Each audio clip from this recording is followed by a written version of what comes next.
দেশের সবচেয়ে জনপ্রিয় নেত্রী, গণতন্ত্রের আপসীন নেত্রী এবং এখন এই মুহূর্তে যিনি দেশের দল মত নির্বিশেষে সমগ্র মানুষের কাছে যিনি একজন অভিভাবক হিসেবে পরিচিত এবং যাদের অসুস্থতার কারণে সারা দেশের মানুষ, প্রতিটি মানুষ তার জন্য দোয়া করছেন তার রোগ মুক্তির জন্যে। আপনারা সবাই তার এই অসুস্থতা নিয়ে রাত দিন কাজ করছেন।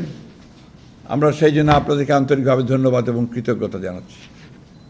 সেই সঙ্গে আপনারা নিশ্চয়ই এর মধ্যে জেনে গেছেন আমাদের ডক্টর জাহিদ, আমাদের স্থায়ী কমিটির সদস্য, যিনি দেশনেত্রী বেগম খালেদা জিয়ার ব্যক্তিগত চিকিৎসক, তিনি নিশ্চয়ই আপনাদের জানিয়েছেন যে তার উন্নত চিকিৎসার জন্য ইতিমধ্যেই ডক্টরসদের যে বোর্ড হয়েছে, যুক্তরাজ্য থেকে এসেছিলেন ডক্টর রিচার্ড এবং আপনার চীন থেকে দুটি টিম এসেছিল তারা এবং আমাদের স্থানীয় ডক্টররা in consultation with UK doctors এবং ইউএসের জন হপকিন্সের হসপিটাল ডাক্তারের সঙ্গে পরামর্শ করে তারা আমাদের দেশনেত্রী বেগম খালেদা জিয়াকে যুক্তরাজ্যের একটি উন্নত হাসপাতালে নেওয়ার সিদ্ধান্ত নিয়েছেন।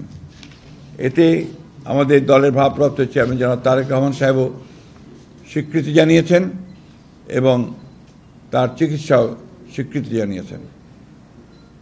আপনারা ইতিমধ্যে শুনেছেন যে ইতিমধ্যে আপনার কাতার আমির তার নিজের উদ্যোগে, তার মহানুভবতায় আমরা একটা অত্যন্ত উন্নত মানের এয়ার অ্যাম্বুলেন্স পেয়েছি, যেটা আজকে রাতের মধ্যে এখানে এসে পৌঁছবে এবং সম্ভবত খুব ভোরে দেশনেত্রী বেগম খালেদা জিয়াকে নিয়ে তারা যুক্তরাজ্যে চলে যাবে। আনুষঙ্গিক যে সমস্ত কাজগুলো দরকার সেই কাজগুলো আমরা সেরে ফেলেছি এবং এখান থেকে আপনারা এর মধ্যে শুনেছেন যে কারা কারা যাচ্ছেন, তার সঙ্গে একটি চিকিৎসক দল যাচ্ছেন। আর এই এয়ার অ্যাম্বুলেন্সটি অত্যন্ত আধুনিক একটা এয়ার অ্যাম্বুলেন্স, এর মধ্যে অপারেশন থিয়েটার থেকে শুরু করে সব ব্যবস্থাই রয়েছে।